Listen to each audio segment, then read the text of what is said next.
SP 2.6.38. Very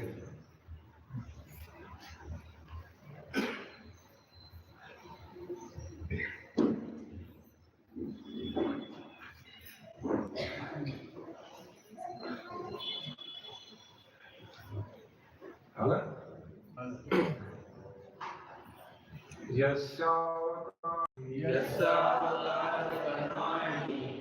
यस्यावतार कर्माणि हस्मदादया गायन्ति अस्मदादयः गायन्ति हस्मदादयः गायन्ति अस्मदादयः अयं विदन्ति तत्त्वेन अयं विदन्ति तत्त्वेन अयं विदन्ति तत्त्वेन अयं विदन्ति तत्त्वेन तस्मै भगवते नमः तस्मै भगवते नमः तस्मै भगवते नमः तस्मै भगवते नमः यस्यावतारकर्माणि यस्यावतारकर्माणि गायन्ति अस्मदादयः गायन्ति अस्मदादयः अयं कर्माणि गायन्ति अस्मदादयः गायन्ति अस्मदादयः अयं विदन्ति तत्त्वेन अयं विदन्ति तत्त्वेन तस्मै भगवते नमः तस्मै भगवते नमः यस्यावतारकर्माणि यस्यावतारकर्माणि गायन्ति अस्मदादयः गायन्ति अस्मदादयः अयं विदन्ति तत्त्वेन अयं विदन्ति तत्त्वेन तस्मै भगवते नमः तस्मै भगवते नमः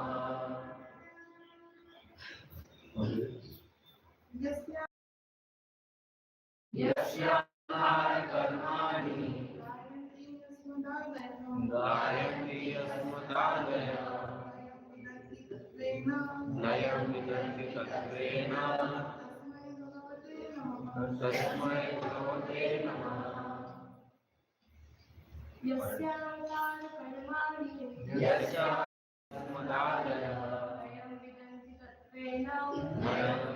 तत्त्वेन तस्मै भगवते नमः यस्यावतारकर्माणि अयं विदन्ति तत्त्वेन तस्मै भगवते नमः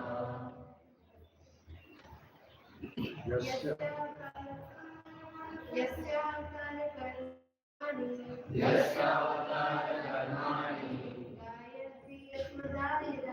गायन्ति अस्मदादयः अयं विदन्ति तत्त्वेन तस्मै भगवते नमः यस्य ज्ञानचा अवतार कर्माणि कृत्ये गायन्ति महिमा गायन करतो ही खरोखरच अस्मदादया आपल्यासारख्या व्यक्ती अस्मादिक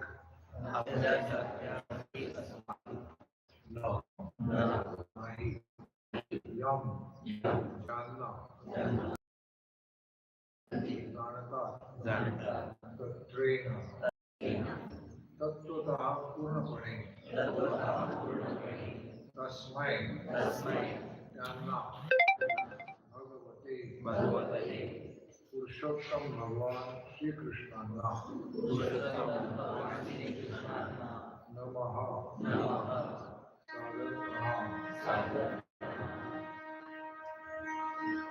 अनुवाद आणि तात्पर्य श्री भगवानाचे त्या पुरुषोत्तम भगवंतांना आपण सादर प्रणाम करू. त्यांना तत्वतः जाणणे क्वचितच शक्य असले तरी त्यांचा महिमा वर्णन करताना आम्ही त्यांचा अवतार आणि कृत्यांचे गायन करतो. तात्पर्य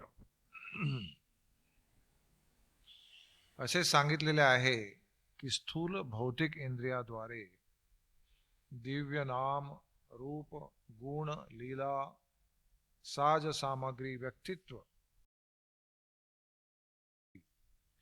श्रवण कीर्तन स्मरण आणि पवित्र श्री विग्रहांच्या चरणारविंदाची सेवा इत्यादी प्रक्रियांनी इंद्रियांचे शुद्धीकरण होते. तेव्हा भक्तिपूर्ण सेवेची ज्या प्रमाणात प्रगती होते त्या प्रमाणात भगवंत स्वतःला प्रकट करतात. ये यथा माम प्रपद्यन्ते. मनुष्याने अशी अपेक्षा करू नये की भगवंत हे एका आज्ञाधारक प्रतिनिधीप्रमाणे हवा त्या वस्तूंचा पुरवठा करणारे आहेत आणि त्यांना पाहण्याची आपल्याला इच्छा होताच ते आपल्या समोर उपस्थित होते. ब्रह्मदेव, नारद आणि गुरु शिष्य परंपरेतील तत्सम पूर्व अधिकारी पुरुषांनी दाखवून दिलेल्या मार्गाचे अनुसरण करून शास्त्रोक्त भक्तिपूर्ण कर्तव्ये करण्यासाठी आपण तयार असले पाहिजे. शास्त्रविहित भक्तिपूर्ण सेवेद्वारे ज्या ज्या प्रमाणात इंद्रियांचे अधिकाधिक शुद्धीकरण होत जाईल त्या त्या प्रमाणात भक्ताच्या आध्यात्मिक प्रगतीनुसार भगवंत आपले स्वरूप प्रकट करतात. तथापि जो भक्ती मार्गामध्ये नाही तो अनुमान आणि तात्विक तर्काद्वारे क्वचितच भगवंतांना जाणू शकतो. असा खडतर परिश्रमी मनुष्य लोकांसमोर शब्द जंजाळ प्रस्तुत करू शकेल, मात्र तो भगवंताचे साकार रूप कधीच जाणू शकणार नाही. भगवंतांनी भगवद्गीतेत स्पष्टपणे सांगितले आहे की केवळ भक्ती मार्गानेच मला जाणता येते. कोणीही आव्हान देण्याच्या अहंकारी भौतिक मार्गाने त्यांना जाणू शकत नाही. परंतु नम्र असा भक्त आपल्या तळमळीच्या भक्तिपूर्ण क्रियांनी त्यांना संतुष्ट करू शकतो. अशा प्रकारे भगवंत योग्य त्या प्रमाणानुसार स्वतःला भक्तासमोर प्रकट करतात. म्हणून प्रमाणित आध्यात्मिक गुरु या नात्याने श्री ब्रह्मदेव आदरपूर्वक प्रणाम करतात आणि श्रवण कीर्तनाची प्रक्रिया अनुसरण्याचा सल्ला आपल्याला देतात. केवळ या प्रक्रियेने अर्थात भगवत अवतारांच्या कृत्यांचे श्रवण व कीर्तनाद्वारे महिमा गान करून मनुष्य निश्चितच आपल्यामध्ये भगवंताचे स्वरूप पाहू शकतो. हा विषय आम्ही भागवताच्या प्रथम स्कंदात पुढील श्लोकाच्या संदर्भात पूर्वीच वर्णिला आहे. तच्छ्रद्धाना मुनयो ज्ञान वैराग्य युक्तया पश्यन्त्यात्मनि चात्मानं भक्त्या श्रुतगृहीतया.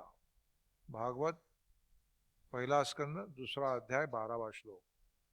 निष्कर्ष हाच आहे की कोणत्याही मार्गाने पुरुषोत्तम भगवंतांना पूर्णपणे जाणता येत नाही, परंतु श्रवण कीर्तन आदी भक्ती मार्गाच्या प्रक्रियाद्वारे त्यांना काही प्रमाणात पाहता आणि अनुभवता येते.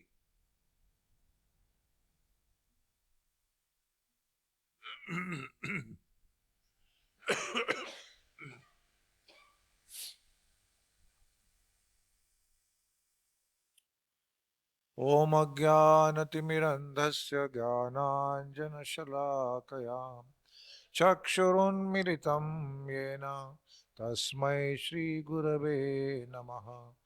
श्रीचैतन्यमनोभीष्टं स्थापितं येन भूतले स्वयं रूपकदा मह्यं ददाति स्वपदान्तिकं.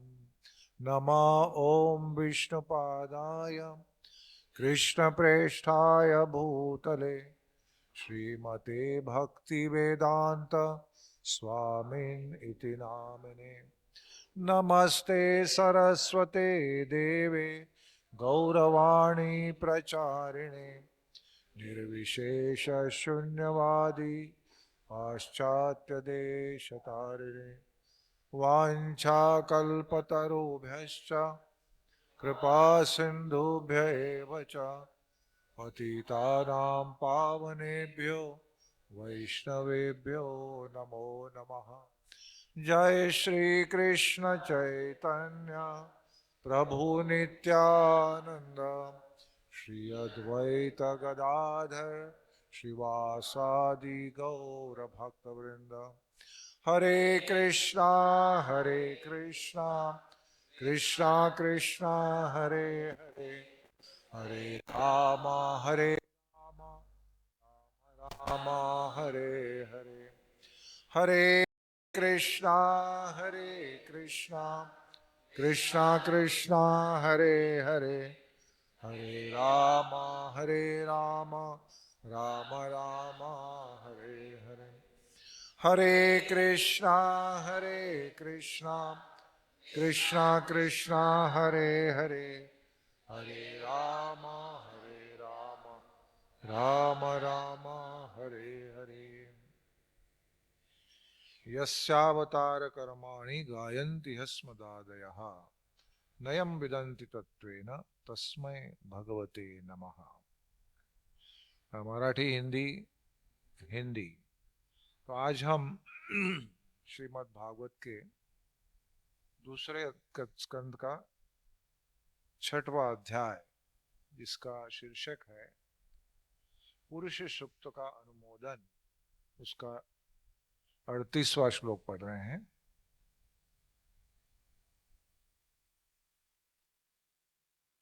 यस्यावतार कर्माणि गायन्ति हस्मदा। अवतार कर्माणि, भगवान के अनेकों अनगिनत अवतार हैं। भारत में हम सब लोग दशावतार जानते हैं, परंतु 10 अवतार ये केवल लीला के अनेक, जो पराशर मुनि ने उनको दशावतार करके एक नाम दिया, परंतु अनगिनत अवतार है। अवतारों के प्रकार ही 6 हैं और उनके कार्य, अवतार और उनके कार्य गायंती। ये भागवत विधि है कि भगवान के अवतार, भगवान के कार्य, लीला, इनका गायन करना, कीर्तनम। तो ब्रह्मा जी, हम पिछले कुछ समय से ब्रह्मा और श्री नारद मुनि, इनके बीच में वार्तालाप चल रहा है। क्यों चल रहा है? क्योंकि नारद मुनि ब्रह्मा जी को प्रश्न करते हैं कि ऐसे लग रहा है कि आप ही सर्वोत्तम हो, आप ही अंतिम गंतव्य स्थान हो, ऐसे लग रहा है। परंतु फिर भी मन में एक शंका आ रही कि आप जो दिखने में ऐसे दिख रहे हो कि आप ही सर्वोत्तम है, फिर भी आप किसी की तो भी आराधना करते हैं, ऐसे दिख रहा है। तो पूर्ण पुरुषोत्तम कौन है, जो इस सब संसार का, सृष्टि का उगम, उसका संचालक कौन है? तभी ब्रह्मा जी एक प्रामाणिक आचार्य जिस प्रकार से अपनी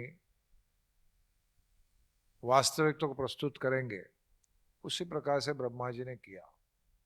जैसे श्रील प्रभुपाद के मूवमेंट के शुरुआत में, इस्कॉन अभी शुरू ही हुआ है, 1 या 2 वर्ष हुए हैं। कुछ भक्त शिष्य संन्यास ले चुके हैं, और उस समय करीबन 25 या 30 सेंटर्स भी थे। तो कोई सन्यासियों ने ऐसे प्रचार आरंभ किया कि प्रभुपाद अभी भारत गए हैं, वापस नहीं आएंगे, क्योंकि हमने उनको भगवान करके पहचाना नहीं।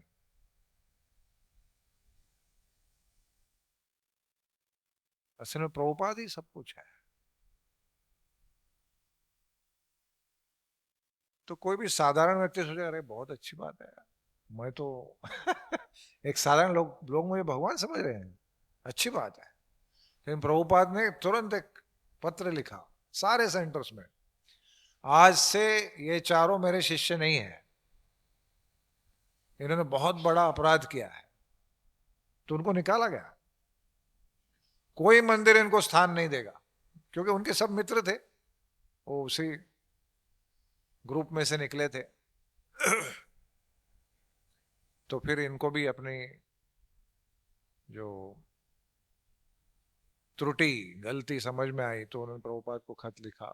प्रभुपाद ने कहा कि 1 वर्ष तक आप कोई भी सेंटर में नहीं जा सकते, अपने आप को शुद्ध करो, फिर आपको मैं वापस लूंगा। और फिर ये लोग घूमते रहे और 1 वर्ष के बाद पुनः प्रायश्चित्त करके फिर से इस्कॉन में, फिर इस्कॉन का बहुत बड़ा सेवा किया उस इन सब लोगों ने, उनके नाम नहीं बताऊं आप जानते भी होंगे बहुत लोग। ये प्रामाणिक आचार्य है, हम भी इससे सीखते हैं, क्योंकि हम लोग भी भक्ति में जब कुछ वर्ष हो जाते हैं, हमारे पास थोड़ी विद्वत्ता आ जाती है, हम लोगों को प्रभावित कर सकते हैं अपने वचनों से, अपने कार्यों से, अपनी विधियों से।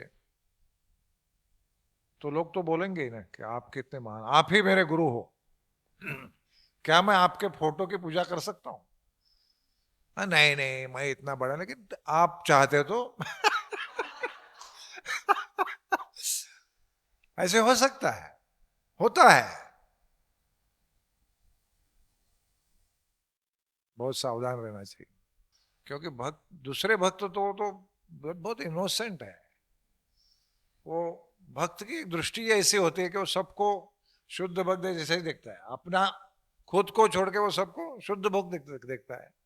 तो आपको बताएगा भी आप शुद्ध भक्त हो, और फिर हमें भी अंदर से कभी कभी संशय होता है कि शायद मैं शुद्ध भक्त हूं तो कोई कंफर्म कर लेता है उसको। हमारा कोई भी गुणगान करे तो कभी सीरियसली लेना नहीं चाहिए, क्योंकि हम जानते हैं हम कौन है।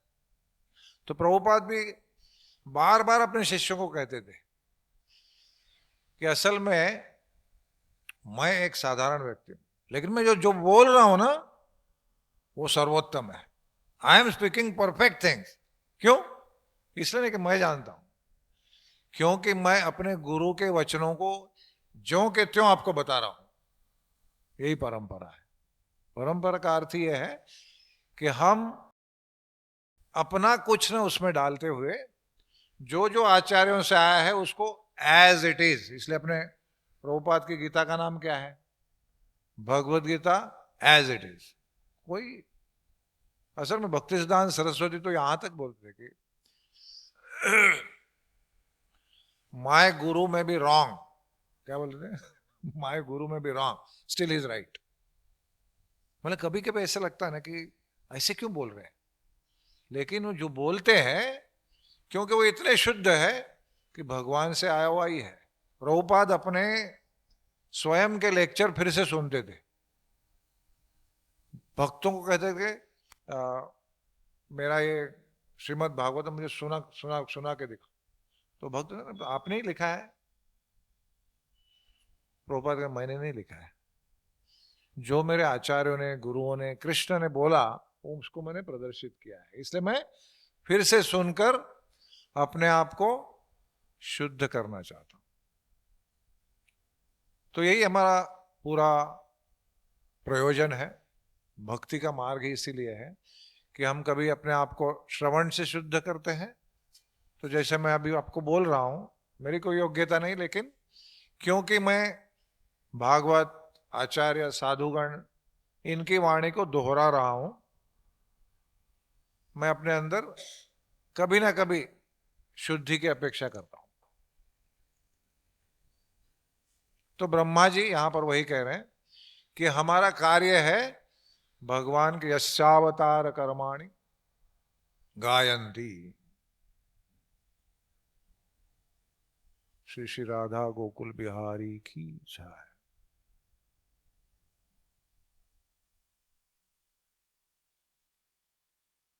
गायंती तो कोई वर्णन कर रहा है भगवान के बारे में, अर्थात सब लोग सोचते थे इनको इनको जानकारी है,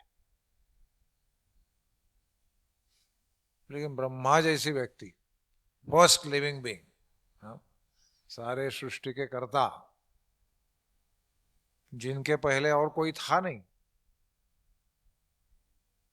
वो बता रहे हैं कि ये सब करके ऐसे मत समझो कि हम कुछ जान रहे हैं। भगवान हमारे परे ही रहेंगे।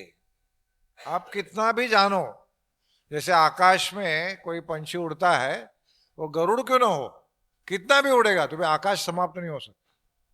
उसी प्रकार से भगवान को कितना भी जानने का प्रयास करो, भगवान उसके आगे ही रहेंगे।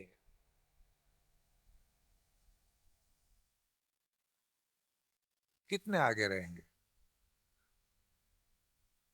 कभी कभी हम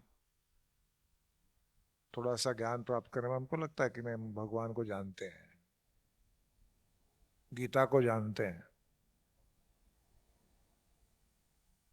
लेकिन भक्त का व्यवहार कैसे होना चाहिए इसका सर्वोत्तम उदाहरण है किस प्रकार से पृच्छा करनी चाहिए, किस प्रकार से अपने आप को इस ज्ञान के समक्ष या ज्ञान देने वालों के समक्ष कैसे प्रस्तुत करना चाहिए। मुझे याद है भाई, अपने राधा गोपीनाथ मंदिर में एक गुरु आए थे और प्रवचन दे रहे थे।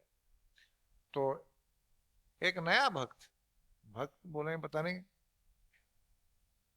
लेकिन उसने एक प्रश्न पूछा।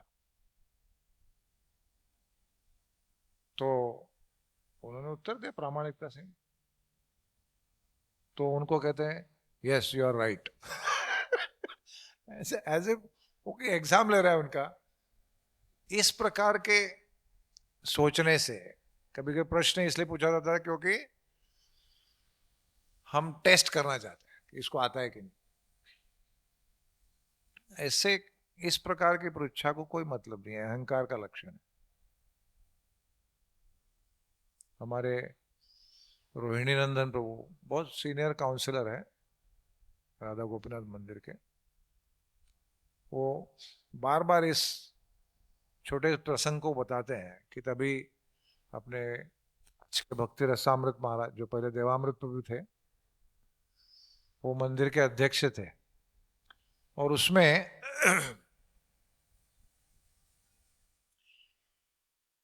उन्होंने रोहिणी प्रभु को बोला आप क्लास दीजिए।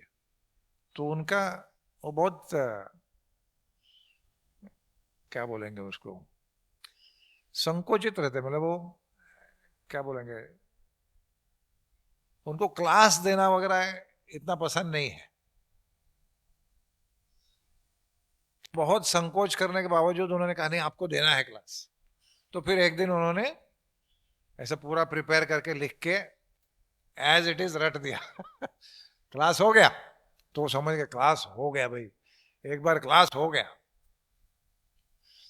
तो ऐसा निश्वास डाल रहे थे कि क्लास हो गया। तभी एक प्रश्न पूछा,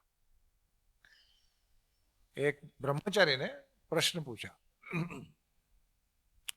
तो प्रश्न ऐसा था, क्या प्रश्न था नहीं वो नहीं पूछा। प्रश्न ऐसा था कि वो जो लीला चल रही थी उसमें से एक डिटेल था जो कि जो डेली पढ़ते हैं बार बार पढ़ते हैं उनको ही पता चलेगा। और ऑब्वियस था कि इनको तो पता नहीं है। इन्होंने तो उस क्लास के लिए कुछ पढ़ के लिखा था। तो चुप हो गए, शांत हो गए। बोला मुझे इसका बारे में पता नहीं, आप किसी सीनियर भक्त को पूछ लीजिए। तो बहुत नम्रता से कहा और उनको कुछ नहीं लगा। वो तो अपने आप को कोस रहे थे कि मैं जानता नहीं वगैरह। परंतु बाद में उनको पता चला कि उस ब्रह्मचारी को देवामृत प्रभु ने बहुत झाड़ा कि आपके इस प्रश्न का उद्देश्य क्या था, आप ये प्रश्न क्यों पूछे। अगर इस प्रश्न से आपको कुछ मिलने वाला है कि आप कुछ आध्यात्मिक उन्नति करना चाहते हैं या आपके मन में कुछ संशय है तो प्रश्न अलग है। आपने प्रश्न ऐसे पूछा कि उसको टेस्ट करने के पूछा, ये कोई तरीका है। बहुत झाड़ा उनको। तो ये बाद में वो ब्रह्मचारी ने आके रोहिणी प्रभु की क्षमा मांगी कि मैंने गलत किया। लेकिन वो प्रसंग इसलिए बार बार बताते कि किस प्रकार से प्रश्न भी पूछने चाहिए। जैसे कभी कभी हम लोग बोलते हैं asking question is a sign of intelligence, ऐसे बोलते हैं हम लोग। जिसको प्रश्न आते मतलब बुद्धिमान व्यक्ति है। लेकिन इसका अर्थ नहीं कि सबको अपने मैं बुद्धिमान हूं दिखाने के लिए प्रश्न पूछने चाहिए। प्रश्न आते हैं तो ही पूछो। बहुत सारे भक्त हैं जिन्होंने कभी जिंदगी में प्रभुपाद को प्रश्न पूछे नहीं। कितने प्रभुपाद के शिष्य है, वो खाली सुनते थे, उनको पूरा पता चल रहा है प्रभुपाद बोले तो सही है, इसमें क्या प्रश्न पूछना है।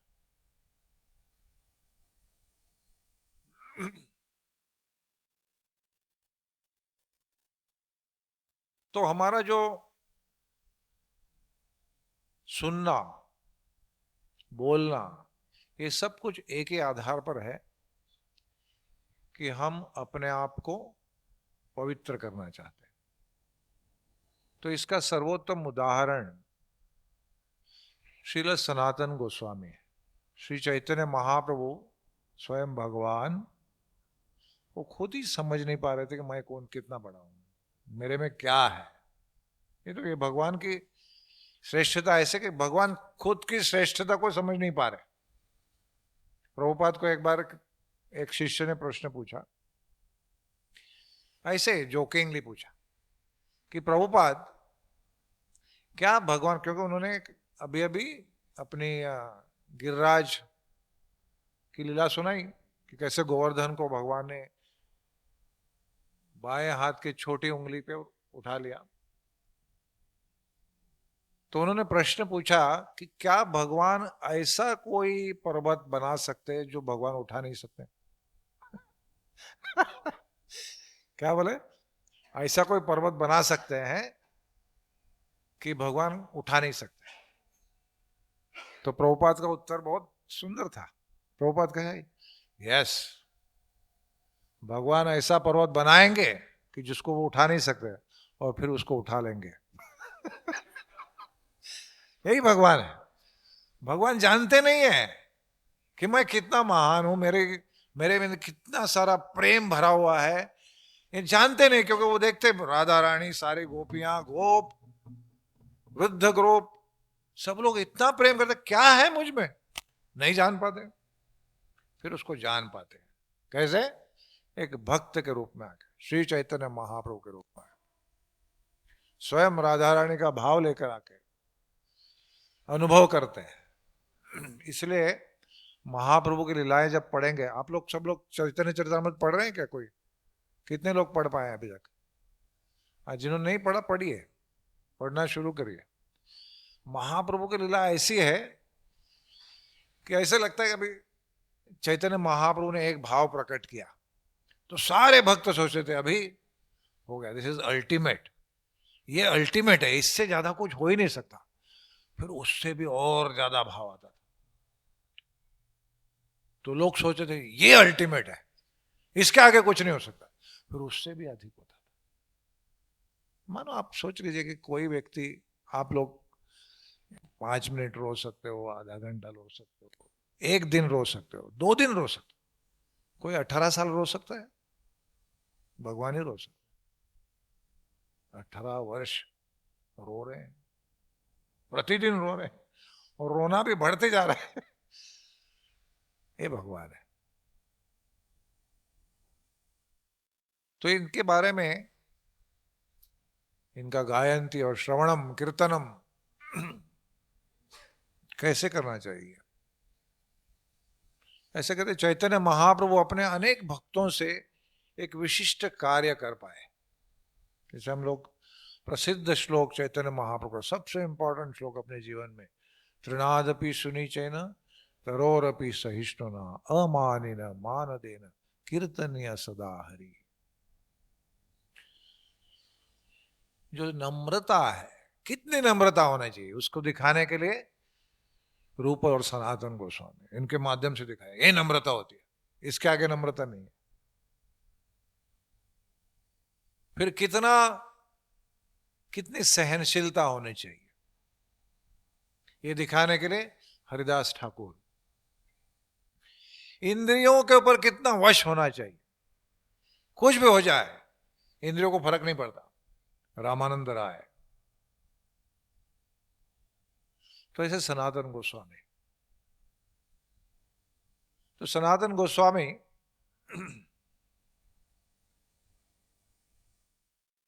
और रूप गोस्वामी, दबीर खास शकर मालिक, जो कि बंगाल के राजा के मंत्री थे। शक्कर मालिक यानी सनातन गोस्वामी प्राइम मिनिस्टर थे। रूप गोस्वामी ने डबीर खास कि उनके फाइनेंस मिनिस्टर थे, मतलब मोस्ट प्रोमिनेंट पोस्ट। ऐसे कहते कि इनका प्रभाव ऐसा था, इनकी विद्वत्ता ऐसी थी कि राजा जानता था कि इनके बिना मैं राज ही नहीं कर सकता, और उनको प्रसन्न रखने के लिए देखिए छोड़ के नहीं जाए। राजा लगभग अपनी सारी जो लूट संपत्ति जो भी आता था उसको 3 भाग में करता था। एक इनको डबीर खास, एक शक्कर मालिक और एक खुद को। थोड़ा खुद को ज्यादा रखता होगा परंतु लगभग इक्वल डिस्ट्रीब्यूट करते, इतनी संपत्ति थी इनके पास। परंतु उसके बावजूद बार बार खत लिखते थे चैतन्य महाप्रभु को कि हमें इससे छुड़वाओ, हम बहुत भयंकर ऐसी परिस्थिति में है। कोई प्राइम मिनिस्टर बनेगा लिखेगा किसी को कि मैं भयंकर परिस्थिति में हूं वो तो चाहे कि परमानेंटली प्राइम मिनिस्टर रहूं, फाइनेंस मिनिस्टर भी, ऐसे बहुत संपत्ति है, फिर भी सोच रहे मैं भयंकर परिस्थिति में हूं। क्योंकि आध्यात्मिक ज्ञान ही ऐसा है। आध्यात्मिक ज्ञान के कारण ही हृदय के अंदर वैराग्य बस जाता है। तो उनको कृपा दिखाने के लिए श्री चैतन्य महाप्रभु उनके गांव रामकिली में गए, उनको कृपा दी, उनको निजी सेवक के रूप में स्वीकार किया, नाम उनको दे दिया रूप और सनातन। और फिर दूसरी बार जब वृंदावन गए तो आते समय पहले प्रयागराज में रूप गोस्वामी को मिले, उनकी शिक्षाएं दी, और फिर वाराणसी में, काशी में श्रील सनातन गोस्वामी से मिले। तब चैतन्य महाप्रभु श्री चंद्रशेखर के घर में रहते थे और प्रसाद के लिए तपन मिश्रा के घर में जाते थे। तो सनातन गोस्वामी नवाब से छूटकर जब वाराणसी पहुंचे तो उनको जब पता चला अरे महाप्रभु यहीं पर है, तो बहुत प्रसन्न हो गए। और अरे दक्षेश प्रभु अपने पास समय कितना है, आज रविवार है तो चलेगा ना, समय ही समय है आज का आज।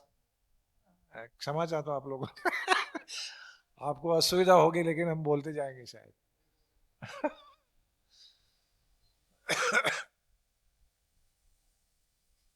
तो सनातन गोस्वामी चंद्रशेखर के घर के बाहर आके बैठे। ऐसे फ्लैट टाइप घर नहीं था, बड़ा घर था, कोठी, यानी उसका अंदर कमरे, फिर बीच में ऐसे बड़ी जगह, उसके बाहर एक दीवार, उसके ऊपर कमरे, और फिर बाहर घर। तो वहां बैठे हैं और चैतन्य महाप्रभु अंदर बैठे हुए हैं। और चंद्रशेखर को कहते हैं आपके दरवाजे पे एक भक्त आया हुआ है, उसको लेके आइए अंदर। तो ये गए बाहर, चंद्रशेखर देखने लगे कहाँ है, कोई दिखा नहीं। एक मुसलमान फकीर बैठा था, उन्होंने उसको देखा बैठा होगा, अंदर आए, कोई भक्त नहीं है, कोई वैष्णव नहीं दिखा। मतलब कोई तो होगा वहां पर, हाँ एक मुसलमान फकीर बैठा है, ठीक है उसी को लेके आओ। दाढ़ी बड़ी हुई थी, मुसलमानी ड्रेस था उनके पास, तो लेके आए। जैसे वो अंदर की खुली जगह में आए, महाप्रभु दौड़े वहां से, जो कमरे में बैठे थे वहां से बाहर आए, दौड़कर सीधा आलिंगन किया सनातन गोस्वामी को। सनातन गोस्वामी मुझे स्पर्श मत करो, मुझे स्पर्श मत करो, लेकिन पकड़ के रखा। और दोनों रो रहे हैं, दोनों ने एक दूसरे को आंसुओं से पूरा भिगा दिया। फिर उसको हाथ को पकड़कर अंदर लेके आए, बाजू में उच्चासन में बिठाया, और फिर चैतन्य महाप्रभु अपने हाथों से उनको साफ कर रहे हैं, साफ कर रहे हैं, साफ कर रहे हैं। अब सनातन गोस्वामी को रहा नहीं गया, बनाया अब मुझे सहा नहीं जा हाथ मत लगाओ मुझे, मैं अत्यंत नीच हूं, पापी हूं, मेरी कोई योग्यता नहीं है। चैतन्य महाप्रभु कहते हैं, सनातन आप ऐसे व्यक्ति हो जो कि तीर्थों को भी तीर्थ स्थान बना सकते हो। मैं आपको कृपा देने के लिए आपको आलिंगन नहीं कर रहा हूं, मैं अपनी शुद्धता के लिए आपको आलिंगन कर रहा हूं। तब चंद्रशेखर समझिए कौन व्यक्ति है। फिर महाप्रभु ने चंद्रशेखर को कहा, अभी इसका सर मुंडवाओ, दाढ़ी निकाल दो, उसको वैष्णव बनाओ। फिर वो सब सारी क्रिया हो गई। उसमें बीच में बहुत सारी लीलाएं हैं, लेकिन हम आज के प्रसंग पे आएंगे आगे। फिर सनातन गोस्वामी एक दो दिन के बाद श्री चैतन्य महाप्रभु भी प्रश्न पूछते हैं। कैसे प्रश्न पूछने चाहिए उसका उदाहरण। अभी आपको उनका बैकग्राउंड मालूम है कि वो प्राइम मिनिस्टर थे, तो बुद्धिमान तो थे। कई सारी भाषाएं आती थी, अरबी, फारसी, शायद इंग्लिश भी आती होगी, पता नहीं, अनेकों भाषा के जानकार, बंगाली, उड़िया, संस्कृत, हिंदी, जो भी सारी भाषाएं। विद्वान इतने थे, भले ही वो उनका नाम शकर मालिक बना था, लेकिन उनके घर में, घर मतलब पैलेस, उस राजमहल में प्रतिदिन चारों दिशाओं से अनेक अनेक विद्वान अपने विद्वत्ता को प्रस्तुत करने उनके सामने आते थे, भागवत के ऊपर चर्चा करने के लिए। और फिर अंतिम निर्णय जो था वो सनातन गोस्वामी देते थे। ये उनके भी योग्यता है। लेकिन अब क्या बोल रहे हैं कि मैं अत्यंत नीच हूं, मेरा जन्म जो है निचले कुल में हुआ है, और मेरा व्यवहार तो अत्यंत नीच है। जन्म तो एक बात है, व्यवहार से भी मैं बहुत नीच हूं। इस संसार में मैं क्यों फंसा हूं यही पता नहीं। इस संसार के जो त्रिविध ताप है मुझे क्यों संतप्त कर रहे हैं, क्यों तप्त कर रहे हैं, मैं जानता नहीं। इन सारे प्रश्नों का उत्तर मेरे पास नहीं है। फिर भी बहुत लोग मुझे विद्वान समझते हैं, और मूर्खता से मैं भी मानता हूं कि मैं विद्वान हूं। परंतु मैं आपको बता रहा हूं कि मुझे कोई जानकारी नहीं। आप ही समझ के मेरे लिए जो अच्छा है बताइए। फिर चैतन्य महाप्रभु वो कहते हैं उनको कि आप तो जगत के गुरु हो सनातन, आप कोई साधारण व्यक्ति नहीं है, आप तो मेरे लिए भी गुरु हो। ऐसे उन्होंने बाद में कहा है। मैं आपके जो कुछ विचार है उनको सुनता हूं, उनको मानता हूं। फिर भी एक साधु का लक्षण होता है कि वो एक एटिकेट के लिए प्रश्न पूछता है। इसलिए आप पूछ रहे हैं, तो आप पूछ रहे हैं इसलिए मैं बताऊंगा, क्योंकि आगे जाकर आपको इस भक्ति के मार्ग का प्रसार करना है। इसलिए प्रसार के लिए जो जो योग्य है वो मैं आपको बताऊंगा। और फिर जीवेर स्वरूप होए कृष्ण नित्य दास, यहां से शुरू करके श्री चैतन्य महाप्रभु अनेकों अवतारों के बारे में बताते हैं। तो पहले तो कहते हैं कि भगवान श्री कृष्ण ब्रह्मांड परमात्मा इससे श्रेष्ठ है। असल सारे अवतारों के जो मूल है वो भगवान श्री कृष्ण है। और फिर भगवान श्री कृष्ण के अनेक प्रकार के अवतार बताते हैं।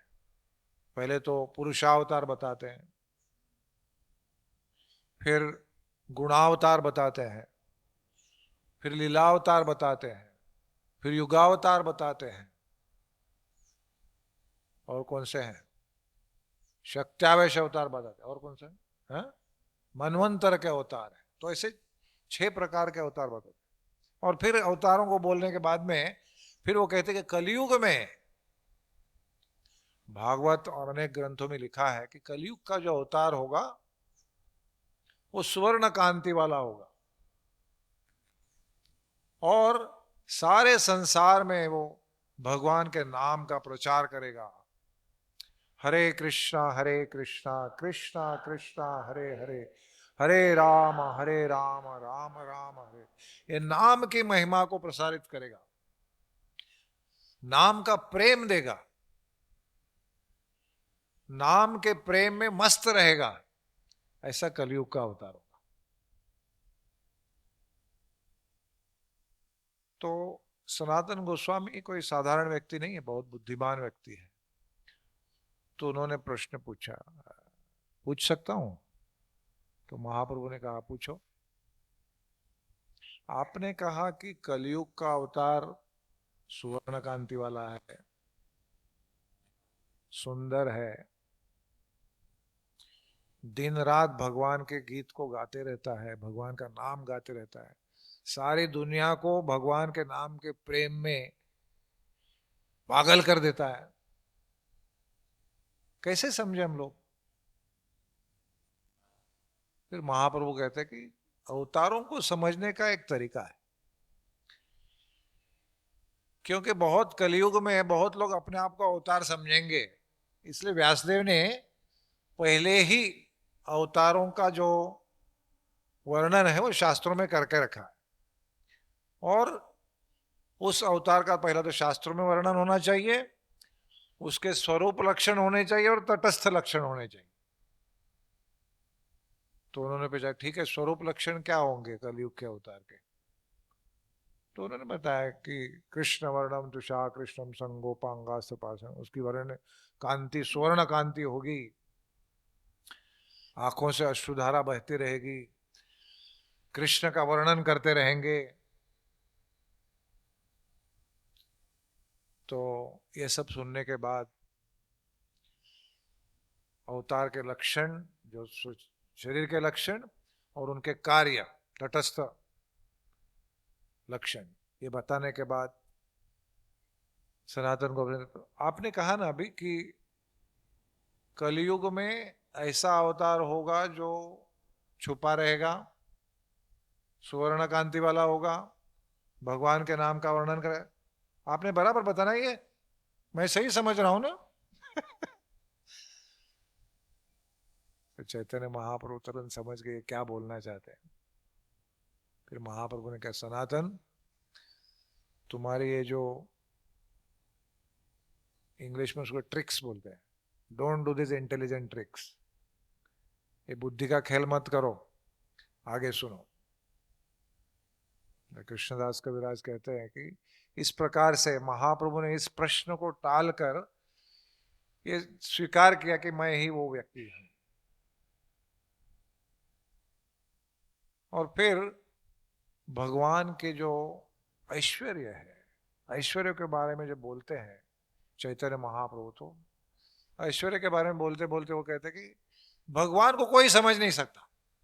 उनका ऐश्वर्य ऐसा है कि किसी के मापदंड में नहीं आएगा, कितनी भी बुद्धि लगाओ उस ऐश्वर्य को आप समझ ही नहीं पाओगे।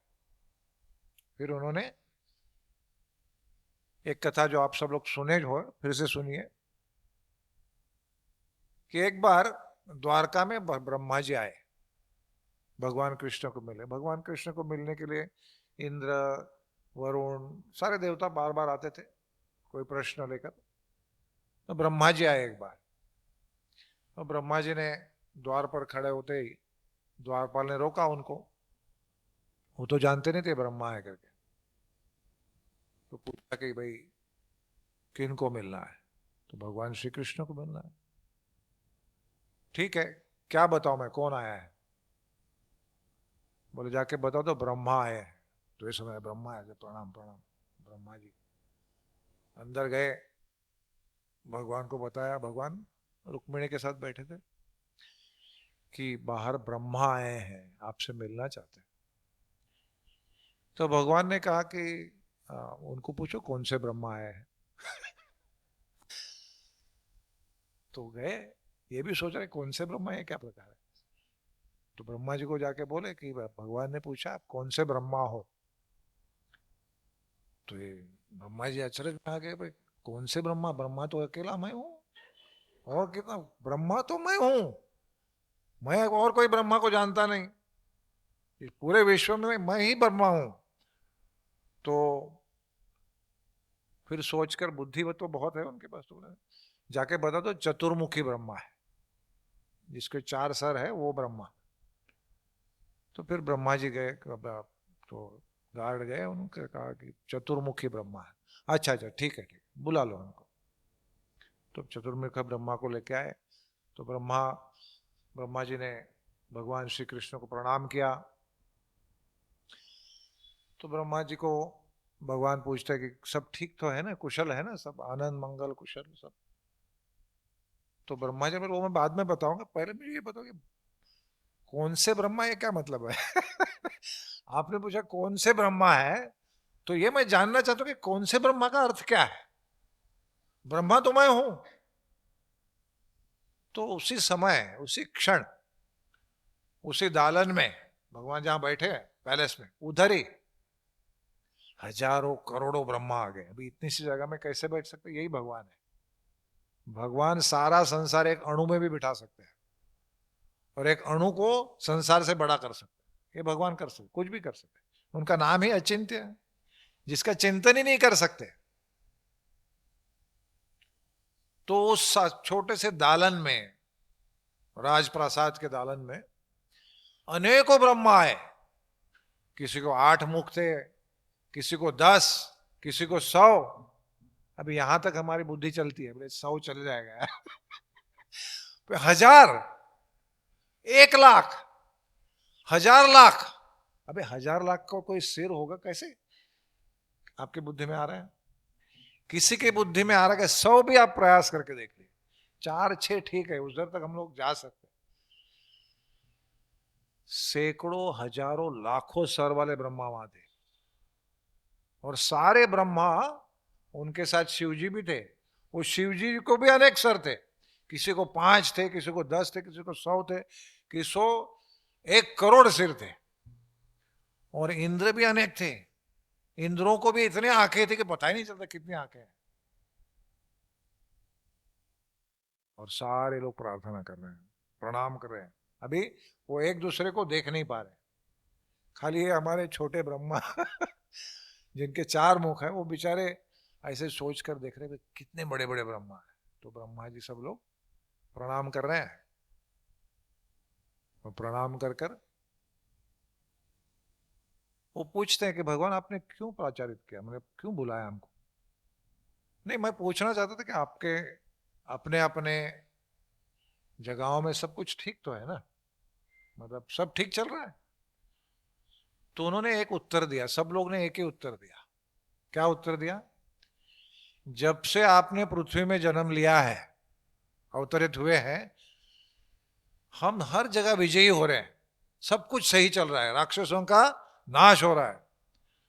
तो एक ही समय पे भगवान अनेक यूनिवर्सेस में, अनेक जो ब्रह्मांड थे, उसमें अपने अपने उस ब्रह्मा के ब्रह्मांड में, उसके अर्थ प्लैनेट में, पृथ्वी पर, उसके वृंदावन में भगवान एक ही समय थे।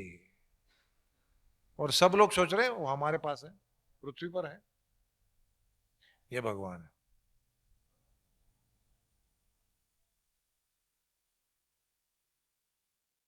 भगवान कितने ऐश्वर्यशाली है, इसका अंदाजा हमें लगा ही नहीं सकते। इसलिए मूर्खता से कभी हमें कहना नहीं चाहिए कि मैं भगवान को जानता हूं। ब्रह्मा जी नहीं बोल रहे, हम क्या बोल सकते? परंतु ऐसे भगवान जो कि ब्रह्मा जी को समझ में नहीं आ रहे हैं, शायद वो करोड़ सर वाले ब्रह्मा को भी समझ में नहीं आते होंगे, उनके करोड़ सर होके भी।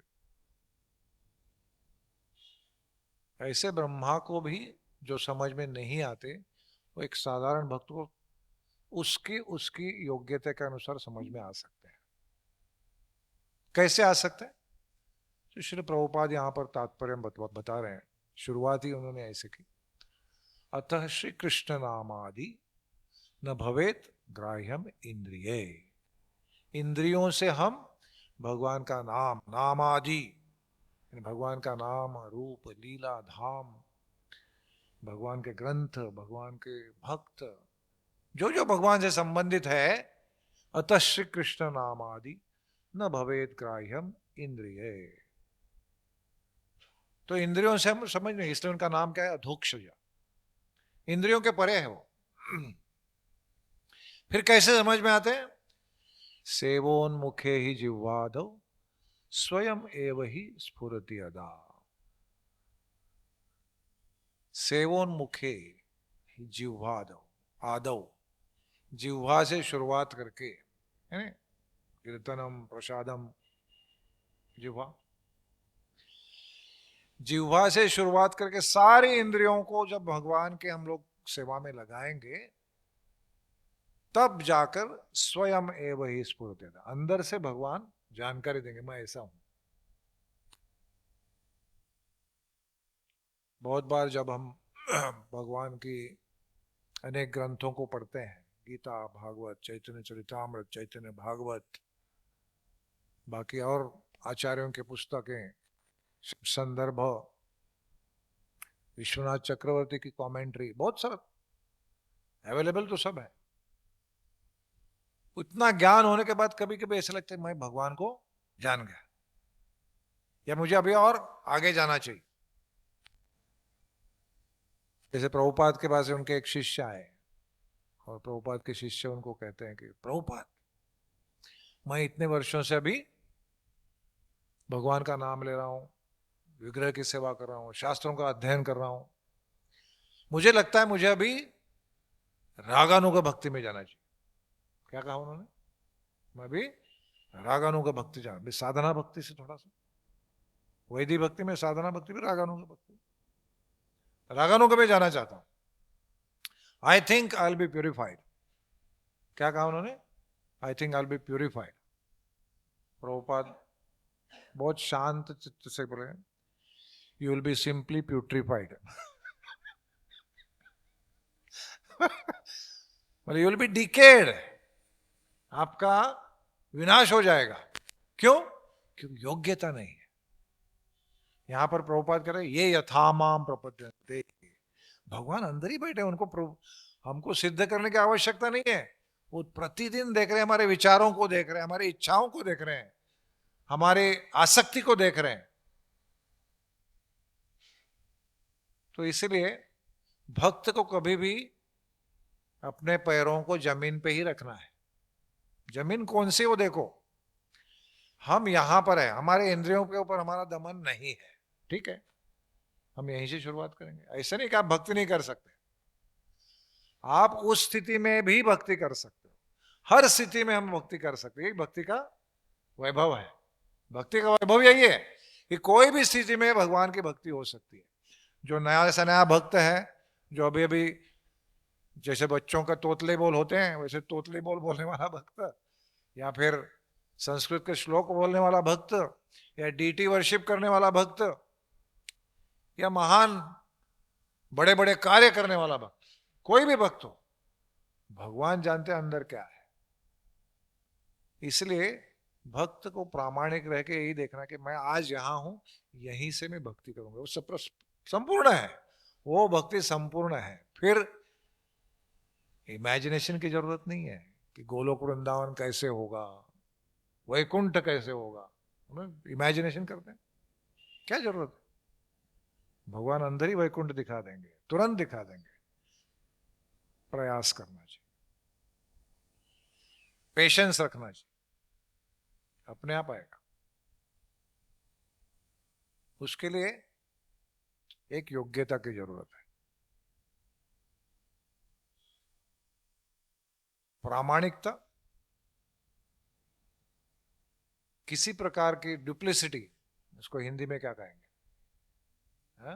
दाम्भिकता, इससे बिल्कुल दूर रखना है। थोड़ी भी दाम्भिकता, अहंकार दूर रखना है।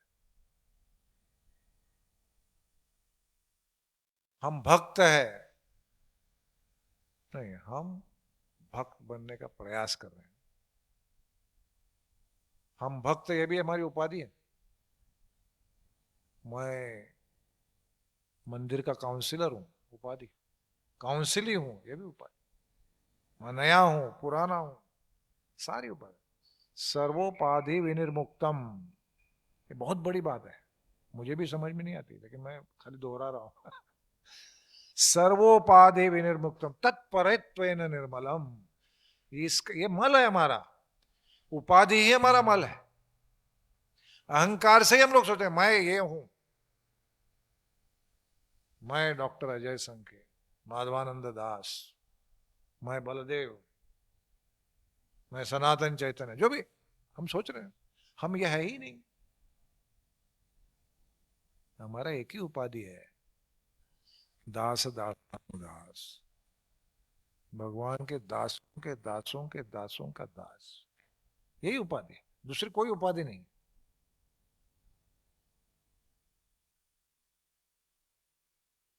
लेकिन इस उपाधि में बाधाएं आती है शुरू शुरू में, क्योंकि हम अभी प्रयास कर रहे हैं तो अच्छा लगता है कि सबके सामने नम्र रहते हैं। जैसे ही हमारे पास किसी प्रकार की उपाधि भक्तों से दी जाती है, senior devotee, sincere devotee, very good चैंटर,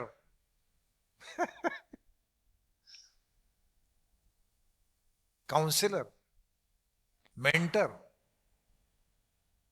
अनेकों प्रकार के जैसी उपाधि और हमने मान लिया कि मैं ये हूं, गड़बड़ हो गई।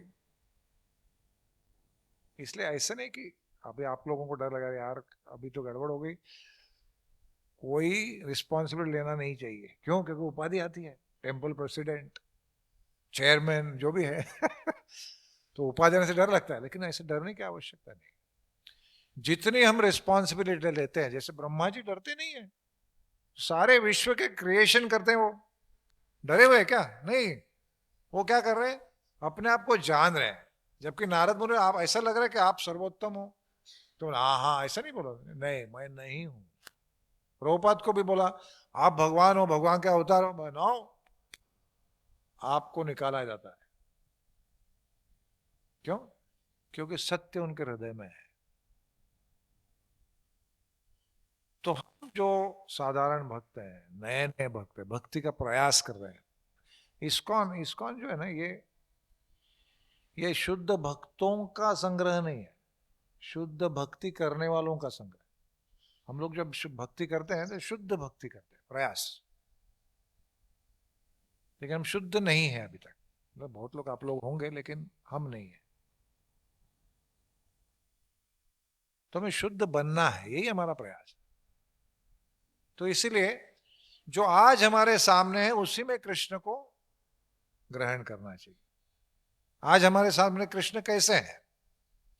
जैसे देखो अभी ये भी एक लीला है कि पालघर मंदिर में कितने वर्षों से प्रयास चल रहा था कि हम यहाँ पर विग्रह स्थापन करें।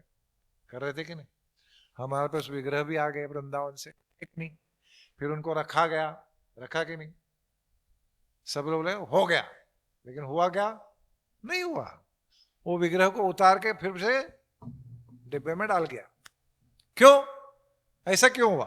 आप सोचिए, भगवान का ऐश्वर्य, भगवान ऐसे ही कुछ अचरज वाले, क्योंकि भगवान दिखाना चाहते हैं अपनी एक लीला को। इनका नाम भी कैसे लगा? तो जो विग्रह जो आए वो कैसे आए? क्योंकि पालघर से एक्चुअली राधा गोपीनाथ का पहला एक्सटेंशन सेंटर पालघर, ये पालघर में शुरुआत हुई है। तो भगवान के जो भगवान का प्रचार, ये भी भगवान है, तो उनका एक बाल रूप यहाँ पर आया, और यहाँ से फिर जी भी ये वो सब हुआ। तो इसलिए बाल रूप में यहाँ पर आ गए गोकुल बिहारी। महाराज ने नाम भी कैसे दिया अभी कोई उन्होंने बताया नहीं। हम तो बार बार क्या बोल रहे, राधा राधा कांत, राधा राधा कांत, अपना डिमकी बजा रहे थे हम लोग। हाँ, राधा राधा कांत, राधा राधा। हमको सोचा महाराज देंगे राधा राधा कांत। महाराज गए, अंदर गए, उन्होंने देखा, क्या नाम दिया? राधा गोकुल बिहारी। महाराज को ऐसा नहीं पता नहीं था, महाराज जानते थे कि आपने यह नाम दिया हुआ है राधा राधा कांत। फिर भी महाराज ने कैसे नाम दिया, देखो उनके हृदय से आया नाम। गोकुल बिहारी। और फिर महाराज बोले भी कि क्योंकि यहां से शुरुआत हुई, ये गोकुल का क्या बोलते प्रतीक है, इसलिए गोकुल बिहारी है। और फिर यहां से वृंदावन गए भगवान, तो वृंदावन बिहारी हो गए जीव में, गोवर्धन को विलेज में। ये भी लीला है। तो भगवान अपनी लीलाएं ऐसे करते रहते हैं। तो ये विग्रह जो है, रूप गोस्वामी में 5 चीजें बताई जिसमें हमें भगवान दिखेंगे, मिल जाएंगे। आज की स्थिति में हमें भगवान कैसे मिलेंगे? जो 5 सर्वोत्तम भक्ति के जो अंग है, उन्हीं में भगवान कृष्ण कृष्ण। तो एक पहला क्या अंग है, आप सब लोग जानकार है तो बताएंगे। पहला अंग क्या है, कोई बताएगा? हाँ, इन्होंने कहा मथुरा वास, यानी भगवान के धाम में रहना। परफेक्ट। और कोई? भागवत श्रवण, श्रीमद् भागवतम का तो आप अभी कर रहे हैं, तो आपके पास सत कृष्ण है अभी। और हाँ, वैष्णव संग, वो भी कर रहे हैं, भगवान आपके साथ है। और नाम, हरे कृष्णा कृष्णा कृष्णा हरे हरे, हरे राम राम राम हरे। तो नामाश्रय। और हाँ, अर्च विग्रह। तो ये सारे जो 5 अंग है, 64 अंग है ना, 5 मुख्य अंग है, इनको ही हम अच्छी तरह से करेंगे, मैकेनिकली नहीं, प्रेम से। हमें अगर एक कोई प्राइस देना है सारे भक्ति के मार्ग में, वो है लोभ की, लौल्यम की, मुझे और चाहिए। ये भगवान है कि भगवान की मूर्ति है? बताइए, कौन है ये? हाँ? बोलते हैं लेकिन मानते हैं? ये ही भगवान है। हमें बड़े दिख नहीं रहे, हमें सुंदर विग्रह दिख रहे हैं, लेकिन वो भगवान है, क्योंकि यही शास्त्रों का कहना है कि विग्रह।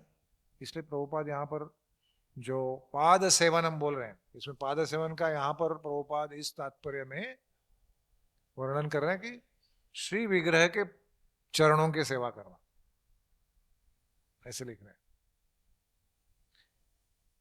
तो उनके प्रति लोभ है हमारे पास, श्रीमद् भागवतम के प्रति लोभ है, वैष्णव के प्रति लोभ है, हरिनाम के प्रति लोभ है। हरिनाम भगवान है। कली काले नाम रूपे कृष्ण अवतार। तो जब हम नाम ले रहे हैं हरे कृष्णा, तो उसमें भगवान है। तो कितने प्रेम से, आसक्ति से, लोभ से लेते हैं, कितने सिंसियरली लेते हैं, कितनी दाम्भिकता विरहित लेते हैं, इसी के ऊपर ये यथामाम प्रपद्यन्ते। तब भगवान अंदर से हमें दिखा देंगे, आई एम विथ यू। तो इसलिए सनातन गोस्वामी, श्रील प्रभुपाद, हमारे सारे आचार्य, इनके चरण चिन्हों पर चलकर हम श्रीमद् भागवतम, हरिनाम, वैष्णव सेवा, वैष्णवों के एसोसिएशन, मंदिर के आसपास रहना, मथुरावास, ये सारे कार्यों में अगर संलग्न है तो अतः श्री कृष्ण नाम आदि न भवेद ग्राह्यम इंद्र स्वयं एव ही स्फुरति यदा। अपने आप किस दिन होगा पता नहीं।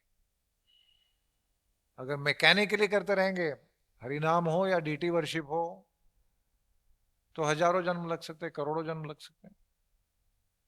भगवान के ऊपर है। भक्त कभी भी, जैसे शुरुआत में प्रभुपाद ने कहा कि भगवान हमारे ऑर्डर सप्लायर नहीं है, कि आपने बोला मुझे देखना है, भगवान मुझे दिखाओ, दर्शन दो, दर्शन दो। क्यों? तुम्हारी क्या योग्यता?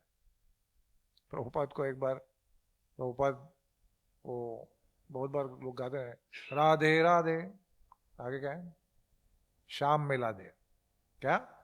राधे राधे श्याम मिला दे। अभी बहुत बहुत लोग गाते हैं इसको, लेकिन प्रभुपाद है बाप का नौकर है क्या? प्रभुपाद ऐसे हिंदी में बोलते हैं, तुम्हें बाप का नौकर है क्या? राधे राधे श्याम मिला दे। क्यों? तो योग्यता दिखाओ। योग्यता क्या है? अतशिक्त नामादि न भवेद कायम इंद्रिया सेवोन्मुखे ही जिह्वादौ स्वयमेव। सेवा कैसे? लोभ से, प्रेम से, सिंसियरिटी से, दाम्भिकता विरहित, इस प्रकार की सेवा भक्तों के साथ रहकर, सारे भक्तों का आदर देकर, अपने आप को निम्न से निम्न मानकर, आर्टिफिशियली नहीं, हम जानते हैं हम ऐसे ही है। आर्टिफिशियली क्या है उसमें? जब हृदय के अंदर झांक के देखेंगे तो पता है कहां पर है। उसी स्थिति से बात करेंगे, अहंकार की स्थिति से बात नहीं करेंगे। तब जाकर भगवान के ऐश्वर्यों को हम थोड़ी सी मात्रा में समझ पाएंगे। हरे कृष्णा कृष्णा कृष्णा हरे हरे, हरे राम राम राम हरे हरे। बहुत बहुत धन्यवाद, आप शांति से सुन रहे थे और मैं अपने शुद्धिकरण के लिए कुछ बोल रहा था। हरे कृष्ण। किसी को कोई प्रश्न है, किसी को बोलना है? यस प्रभु।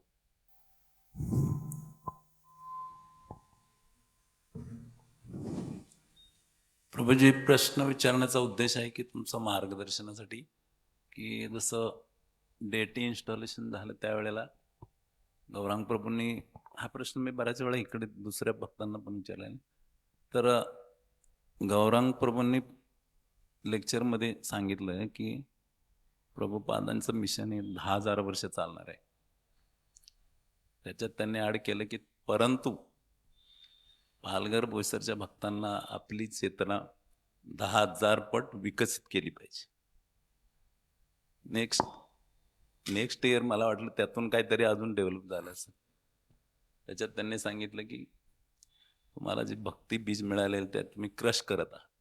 काय? क्रश करत आहात. त्याच्यानंतरच्या एका लेक्चरमध्ये रूप रघुनाथ प्रभूंनी सांगितलंय की श्रवण, कीर्तन, अर्चन, वैष्णव सेवा आणि धाम सेवा आणि टेम्पल सेवा जर प्रॉपरली होत नसेल तर coming to temple is the exercise of feet and taking darshan is exercise of your eyes. तर याच्यावर आपलं मार्गदर्शन म्हणून. हे त्या भक्तांचं त्या वेळेचं वक्तव्य आहे, जे त्यांना त्यावेळेला जो अनुभव झाला त्यावरून त्यांनी केलेलं वक्तव्य आहे. ते तात्पुरतं आहे. ह्याचा अर्थ असा नाही आहे की कोणी सिन्सिअर नाही किंवा कोणी नुसते एक्सरसाइज करायला टेम्पलमध्ये, असं नाही आहे. इथले भक्त खूप प्रामाणिक आहेत, सिन्सिअर आहेत. त्याच्यापैकी तुम्ही पण एक आहात, इतक्या वर्षापासून येत आहे.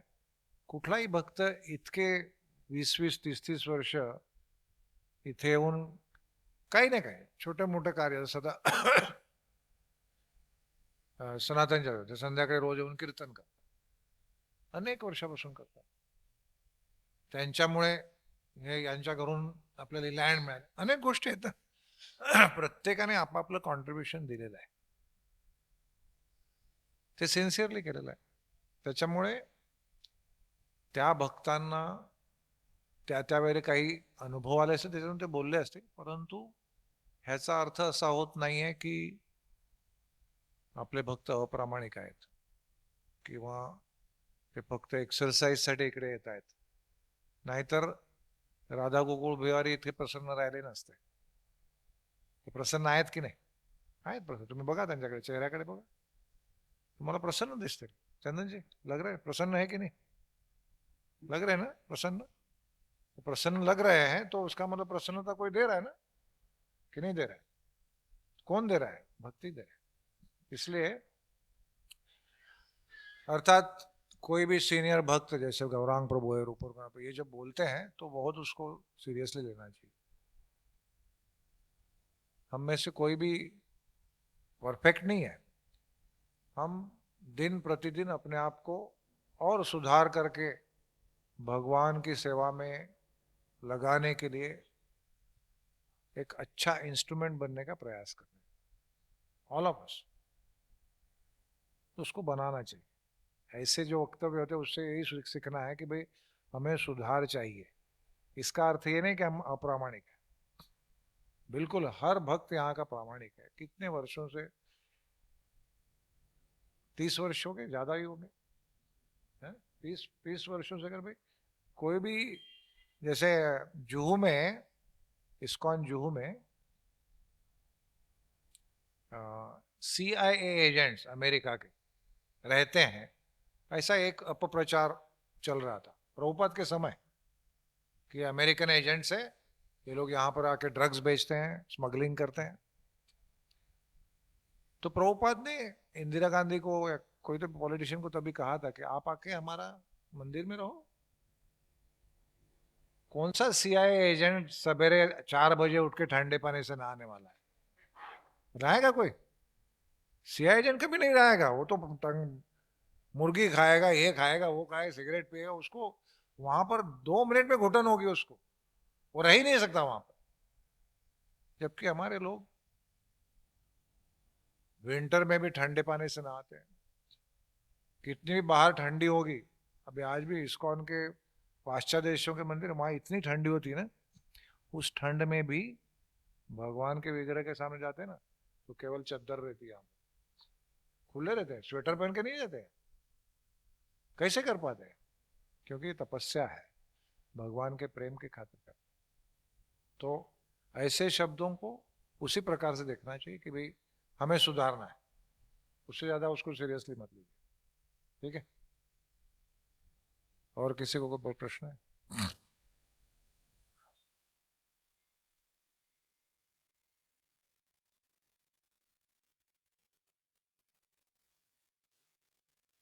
श्रील प्रभुपाद की जय। ग्रंथराज श्रीमद् भागवतम की जय। समवेत भक्त वृंद की जय। निताई गौर प्रेमानंदे। हरे कृष्णा। हमारे आध्यात्मिक मार्गदर्शक और हमारे प्रेरणा स्थान श्रीमान माधवानंद प्रभु जी अपना बहुमूल्य समय निकाल के यहाँ पे आए, इसलिए उनका 3 बार हरि बोल उनको धन्यवाद देते हैं। हरि बोल, हरि बोल, हरि बोल। हरे कृष्ण। अभी नीचे प्रसाद की व्यवस्था की, प्रसाद ले सकते।